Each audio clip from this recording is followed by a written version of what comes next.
भारत का सबसे खूबसूरत हिल स्टेशन जिसे सतपुड़ा की रानी भी कहा जाता है, जहाँ चारों तरफ घने जंगल और खूबसूरत झरनों की सुंदर आवाज सुनाई देती है, जहाँ प्रकृति का अद्भुत नजारा है, जहाँ महादेव का एक ऐसा मंदिर है जहाँ पर हजारों लाखों त्रिशूल गड़े हुए हैं। इस ऐतिहासिक और खूबसूरत हिल स्टेशन तक आज मैं आप लोगों को लेकर जाने वाला हूँ। आपको लगातार डे 1 से लेकर डे 3 तक सारे ब्लॉग मिलने वाले हैं, जिसमें मैं आपको पंचमढ़ी कम से कम बजट में घुमाने वाला हूँ। तो चलिए फिर शुरू करते हैं आज के इस शानदार ब्लॉग को। ये जो ब्लॉग होने वाला है ये पूरा डे 1 का ब्लॉग होने वाला है, और अगर आपको हमारा ये ब्लॉग पसंद आता है तो एक लाइक जरूर कर दीजिएगा।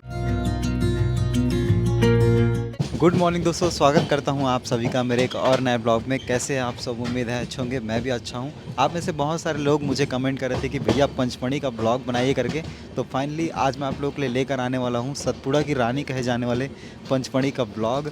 और फिलहाल अभी मैं रास्ते में हूँ। कल रात से बैठा हुआ था ट्रेन में। कल रात को 7:10 में रायपुर जंक्शन से बैठा हुआ था पंचमढ़ी जाने के लिए। और ये जो ट्रेन है ना, अमरकंटक एक्सप्रेस, ये दुर्ग से निकलती है दिल्ली।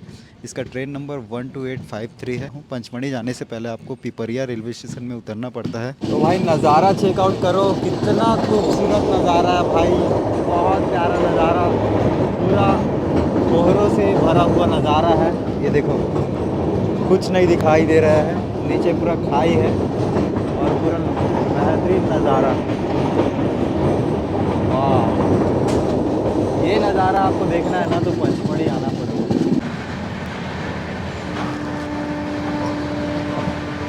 अभी मैं पहुंच चुका हूं पिपरिया रेलवे स्टेशन में। और जब भी आप पंचमढ़ी घूमने के लिए आते हैं ना, तो सबसे पहले आपको पिपरिया रेलवे स्टेशन में उतरना पड़ेगा। ये देख लो, ये है पिपरिया रेलवे स्टेशन। और यहाँ से जो पंचमढ़ी की दूरी है ना, वो लगभग 40 से 50 किलोमीटर के आसपास है। तो जस्ट मैं बाहर निकलकर टैक्सी के द्वारा जाने वाला हूँ। कल शाम को मैं 7 बजे रायपुर जंक्शन से बैठा था पिपरिया के लिए, और ये मुझे 7 बजे के आसपास पहुँचाने वाला था सुबह। लेकिन ट्रेन जो है कोहरा की वजह से काफ़ी ज़्यादा लेट हो गया। तो फिलहाल अभी के टाइम हो रहे हैं 9:05 और अभी मैं पहुंचा हूं पिपरिया रेलवे स्टेशन में।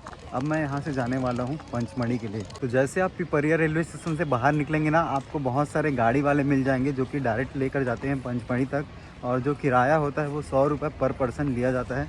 अगर आप ग्रुप में हैं तो पूरा एक प्राइवेट गाड़ी बुक करा लीजिए और सीधा पहुँच जाइए पंचमढ़ी। और अगर आप बस के द्वारा जाते हैं तो बस में भी 80 से 100 रुपये लिया जाता है। लेकिन अगर आप प्राइवेट गाड़ी से जाएंगे तो ज़्यादा जल्दी पहुंच जाएंगे। तो ये पिपरिया का प्लेटफॉर्म नंबर 3 है। जब आपका ट्रेन आएगा ना तो उसमें आएगा। आपको प्लेटफॉर्म नंबर 3 पर आना है और यहीं से आपको बाहर निकलना है। तो अभी चलते हैं बाहर। ये देख लो, पिपरिया का रेलवे स्टेशन।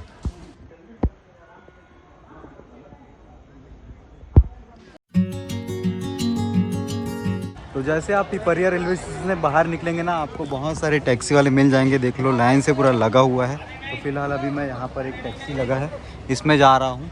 और जो किराया लगा है ना, वो 100 रुपये पर पर्सन लिया जा रहा है। तो देखो, अभी बैग लोड किया जा रहा है।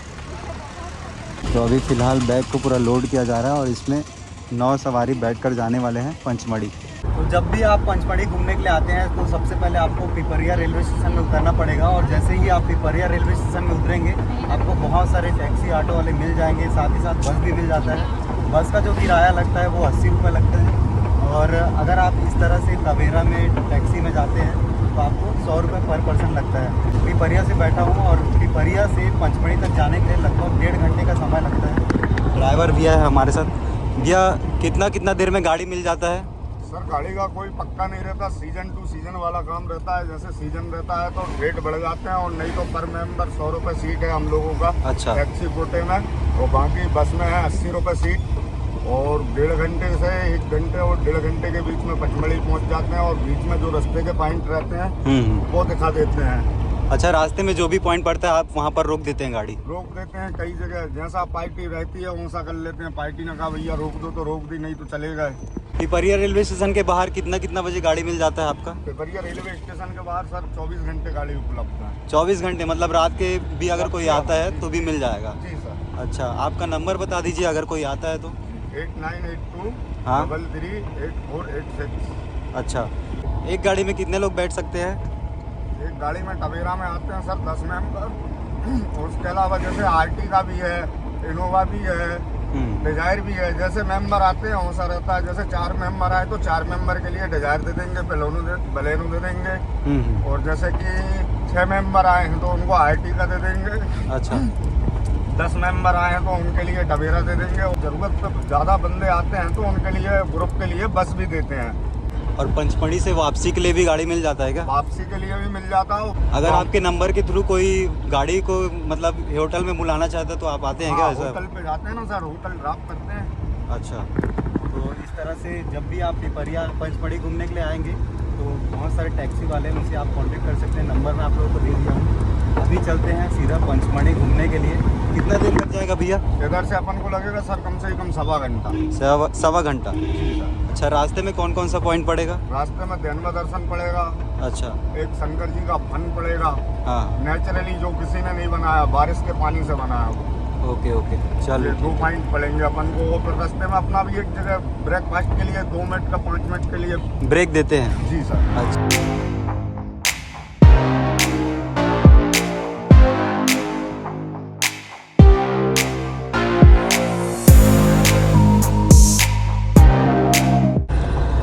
तो यहाँ पर सामने आने वाला है सतपुड़ा टाइगर रिजर्व का एंट्री गेट, और यहाँ से शुरू हो जाता है सतपुड़ा टाइगर रिजर्व का जो एरिया है, यहाँ से शुरू हो जाता है। ये देखो लिखा हुआ है सतपुड़ा टाइगर रिजर्व नर्मदापुरम।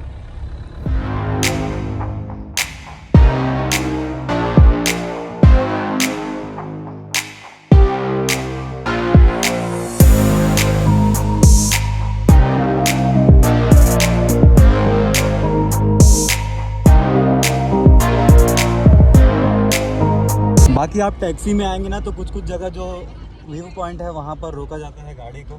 अभी यहाँ पर आप देखेंगे तो नीचे पूरा खाई है और पूरा जंगलों से घिरा हुआ है। सतपुड़ा का घना जंगल आपको दिखाई देगा। तो यहाँ पर अभी थोड़ी देर के लिए रुकने वाले हैं व्यू पॉइंट देखने के लिए। बाकी आप रास्ते भर में पूरा आपको घाटी वाला नज़ारा दिखाई देगा। अभी मैं यहाँ पर रुका हुआ हूँ। यहाँ से आप देखेंगे तो पूरा गहरी खाई दिखाई दे रहा है और पूरा सतपुड़ा का घना जंगल दिखाई दे रहा है। दूर दूर तक देखो पूरा जंगल है और एक गहरा खाई है। काफ़ी प्यारा लग रहा है व्यू पॉइंट, और यहाँ पर आप रुक कर फ़ोटो शूट वगैरह कर सकते हैं। बाकी पूरे रास्ते भर में घाटी वाला इलाका है। तो अभी चलते हैं पंचमढ़ी की तरफ।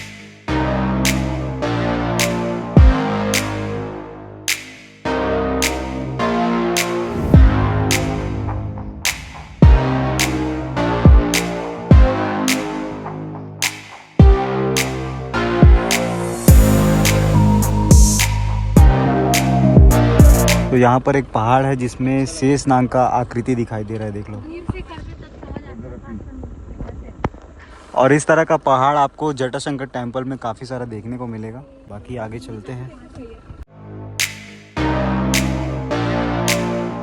तो यहाँ से पंचमढ़ी का एंट्री पॉइंट है और यहाँ पर आपको कुछ चार्जेस देना पड़ता है, 10-20 रुपये के आसपास। तो 10 रुपये चार्ज लिया जाता है, उसको आपको खुद ही देना पड़ेगा। ये देख लो। चलिए फिर अंदर चलते हैं। बाकी इसके जस्ट पीछे में एक लवर्स पॉइंट है, वहाँ भी आप घूम सकते हैं। अभी मैं आप लोगों को लाइन बाय लाइन घुमाऊंगा, डे 1 से स्टार्ट करेंगे। बाकी इधर देखो पूरा आपको मतलब रास्ते भर में आपको नज़ारा दिखाई देगा सतपुड़ा का। तो यहाँ से पूरा पंचमढ़ी स्टार्ट हो चुका है और ये देख लो लाइन से होटल्स वगैरह आपको दिखाई दे रहे हैं। बहुत सारे रेस्टोरेंट होटल सब लाइन से दिखाई दे रहे हैं, देख लो। तो पंचमढ़ी पहुंचते ही सबसे पहले मैं होटल ले लिया हूं। होटल का प्राइस मुझे पीक सीजन में 1200 रुपये पड़ा है। अगर आप ऑफ सीजन में आते हैं तो आपको 700 से 800 रुपये में यही होटल मिल जाएगा। और पंचमढ़ी में बहुत सारे ऑप्शन हैं होटल के, आपको पटेल रोड में बहुत सारे होटल मिल जाएंगे। इसके अलावा आप पंचमढ़ी को और भी कम बजट में एक्सप्लोर करना चाहते हैं तो यहाँ पर आप धर्मशाला भी ले सकते हैं, जिसमें 5 व्यक्ति का 250 रुपये है। होटल यहाँ पर बहुत सारे हैं। बहुत सारे होटल में जो स्टार्टिंग प्राइस है वो 1000 रुपये से चालू है। अगर आप पीक सीजन में आते हैं तो आपको जो होटल है वो 1000 रुपये से चालू मिल जाएगा। 1000, 1200, 1400, 1500 ऐसे होटल का मतलब कंडीशन देखकर रेट मिलेगा आपको। बाकी अभी मैं यहाँ पर पहुँच के होटल लेने के बाद सबसे पहले मैं रेडी वगैरह हो चुका हूँ।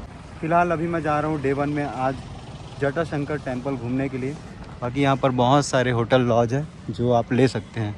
ये देखो, तो ये वाला जो रूट है ना, ये जाता है जटाशंकर मंदिर की तरफ, और इसी रूट में बहुत सारे रेस्टोरेंट है जहाँ पर आप कुछ खा पी सकते हैं।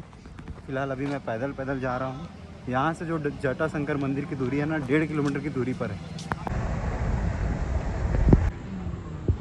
तो ये हमारा थाली लग चुका है और थाली में है 4 रोटी और ये पालक की सब्ज़ी है, पनीर का सब्ज़ी, दाल है और राइस है और साथ में पापड़ है, फ्राइड पापड़ और ये कुछ सलाद है। तो इस तरह से, और इसका जो प्राइस है ये 100 रुपये पड़ेगा आपको। तो खाना वगैरह मैं खा लिया हूँ। अब यहाँ से जाने वाला हूँ जटाशंकर महादेव मंदिर घूमने के लिए। खाना का जो प्राइस था यहाँ 100 रुपये मुझे पड़ा, 100 रुपये थाली। और यहाँ से अब निकलने वाला हूँ जटाशंकर महादेव मंदिर के लिए। तो देखता हूँ या तो पैदल जाऊँगा या तो फिर ऑटो वगैरह से जाऊँगा। तो यहाँ पर एक बोर्ड लगा है जिसमें लिखा है जटाशंकर टेम्पल के लिए आप लेफ़्ट साइड जाएंगे। यहाँ पर लिखा है आई लव पंचमढ़ी।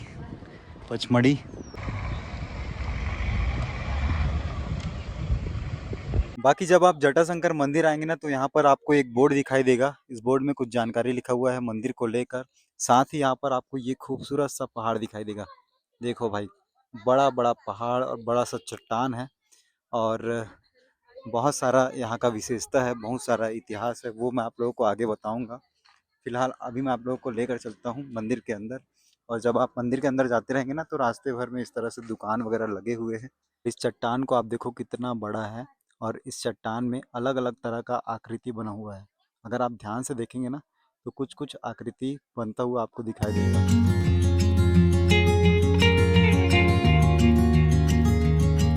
जटाशंकर मंदिर के बारे में कहा जाता है कि यहाँ पर महादेव जी ने अपने जटा का त्याग किया था और भस्मासुर से बचने के लिए यहीं पर आए हुए थे।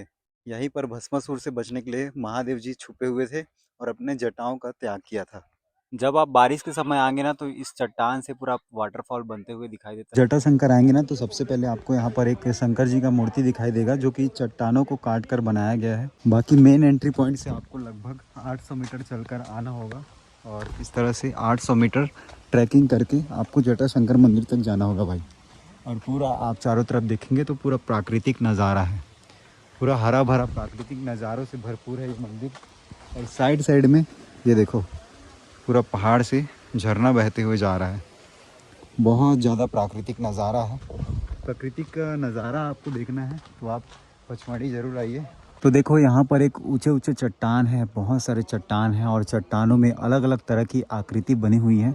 ये जो आकृति है ना ये कुछ अलग मैसेज दे रहा है, अलग तरह का आकृति बना हुआ है।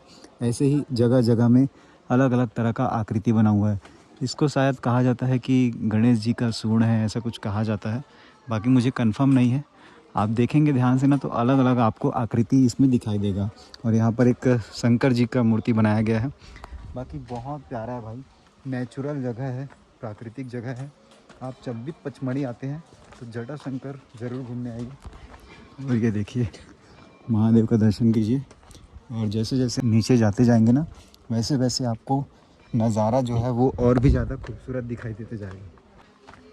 ये देखो कितना प्राकृतिक नज़ारा है, पूरा बड़ा बड़ा चट्टान और खूबसूरत प्राकृतिक नज़ारा।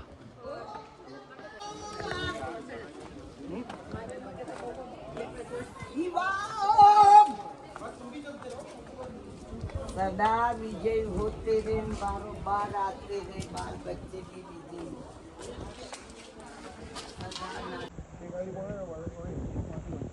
तो पूरा प्राकृतिक नज़ारों से भरपूर है जटाशंकर मंदिर। और यहाँ पर एक गुफा जैसा है, इस गुफा में शंकर जी का एक और मंदिर बनाया गया है। बाकी आप नीचे जाएंगे ना तो नीचे है मेन वाला मंदिर जहाँ पर शंकर जी अपने जटाओं का त्याग किए थे। तो ये हम आ चुके हैं और आसपास में देखो पूरा गार्डनिंग किया गया है। बाकी पूरा हरा भरा प्राकृतिक नज़ारों से भरपूर है मंदिर। और यहाँ पर जूते चप्पल उतारने हैं, उसके बाद फिर नीचे जाने हैं भगवान का दर्शन करने के लिए।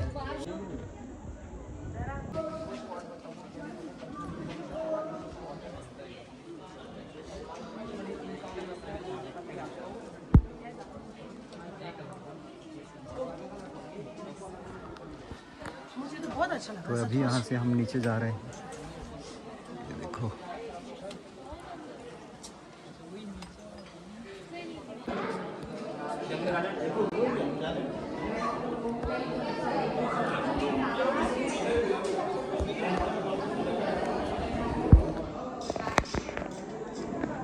बाकी दोस्तों बहुत खूबसूरत जगह है, चारों तरफ ये ऊंचे ऊंचे पहाड़ और खूबसूरत वादियाँ, बहुत प्यारा लग रहा है ये प्राकृतिक नज़ारा देखकर। तो ये देखो इसमें लिखा हुआ है प्रवेश द्वार जटाशंकर मंदिर।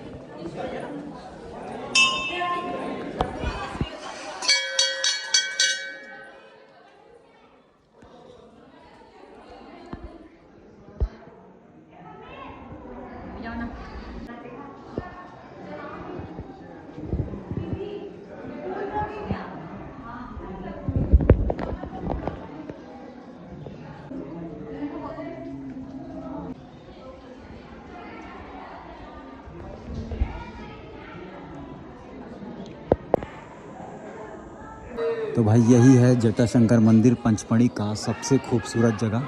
यहाँ पर भगवान शिव ने अपनी जटाओं का त्याग किया था और भस्मासुर से बचने के लिए यहीं पर शिव जी छुपे हुए थे। ये देख लो, जो यहाँ का चट्टान है ना बड़ा बड़ा, वो शिव जी के उलझे हुए जटाओं जैसा दिखता है।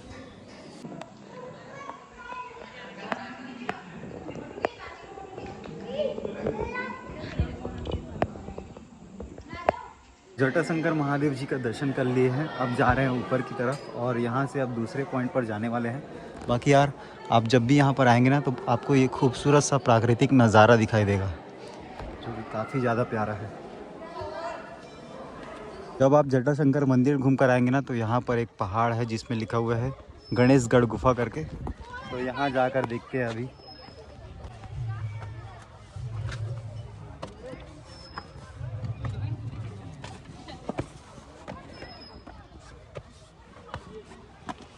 तो जब आप यहाँ पर ऊपर आएंगे ना तो आपको एक व्यू पॉइंट दिखाई देगा, पहाड़ से देखो नज़ारा, और वहाँ पर लिखा हुआ है पचमढ़ी।